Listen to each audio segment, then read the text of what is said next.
যা খুলে আমার চেহারার দিকে তাকাইয়া আমাকে সাক্ষী রেখে কালমা পড়ে মুসলমান হলেন, এই সংবাদটা জানানোর জন্য আমি কান্না করে আনন্দের কান্না নিয়ে আমি আপনার দরবারে হাজির হয়েছি।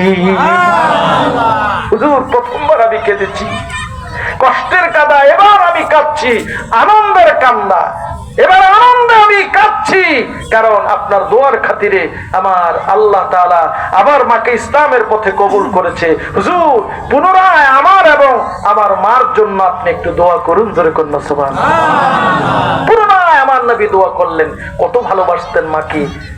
আবু হুরায়রা রাদিয়াল্লাহু তাআলা আনহুর আরেকটা ঘটনা কিতাবের মধ্যে আছে, সাহাবীরা প্রায় ক্ষুধার্ত থাকতেন। নবীজির সময়ে নবীজি যেমন 3 দিন 1 সপ্তাহ 2 মাস 3 মাস পর্যন্ত নবী পাকের চুলায় আগুন ধরতো না, পেটে নবীজি পেটের মধ্যে পাথর বেঁধে নবীজি দিন কাটাইতেন। সাহাবীরাও ওই সময় অনেক সাহাবী ক্ষুধায় কষ্ট পেতেন।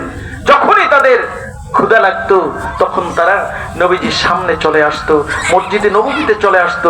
কারণ তাদের ঈমান ছিল যে যদি কোনো খানা নাও পাই, নবীজির চেহারা মুবারক যখন দেখব আমাদের ক্ষুধা নিবারণ হবে, নবীজির নিকট যখন যাব একটা ব্যবস্থা হবে, জোরে কন্যা সুবহানাল্লাহ। তখন তারা ক্ষুধার যন্ত্রণা সাহাবীরা যখন সহ্য না করতে পারতেন তখনই তারা মসজিদে নববীতে চলে আসতেন। একদিন কয়েকজন সাহাবী মসজিদে নববীতে চলে আসছে, ওই সময় কোনো নামাজের সময় না, এর মধ্যে আবু হুরায়রা রাদিয়াল্লাহু তাআলা আনহু তিনিও চলে আসছেন। তিনি লোকদেরকে জিজ্ঞাসা করলেন, অন্য সাহাবীদেরকে জিজ্ঞাসা করলেন, এই সময় তোমরা কেন আসছো? তারা বললেন, ক্ষুধায় আমাদেরকে ঘর থেকে বের করে এনেছে। আবু হুরায়রা রাদিয়াল্লাহু তাআলা আনহু বললেন, আমিও তো তোমাদের মতো একজন।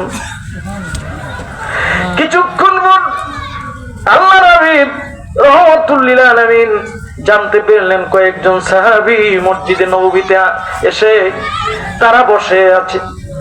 নবীজি শোনার সঙ্গে সঙ্গে জানার সঙ্গে সঙ্গে মসজিদে নববীতে চলে আসলেন। সাহাবীদেরকে জিজ্ঞাসা করলেন, এই সময় তোমরা কেন আসছো?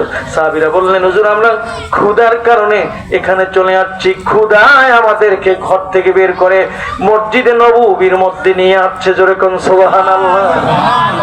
আমার নবী হুজরার মধ্যে ঢুকলেন, একটি পাত্রের মধ্যে খেজুর ছিলেন। খেজুরটি এনে, খেজুরের পাত্রটা এনে প্রত্যেক সাহাবীকে 2টি করে খেজুর দিলেন আর নির্দেশ দিলেন, তোমরা 2টি খেজুর খাও আর পানি খাও, তোমাদের ক্ষুধা নিবারণ হয়ে যাবে।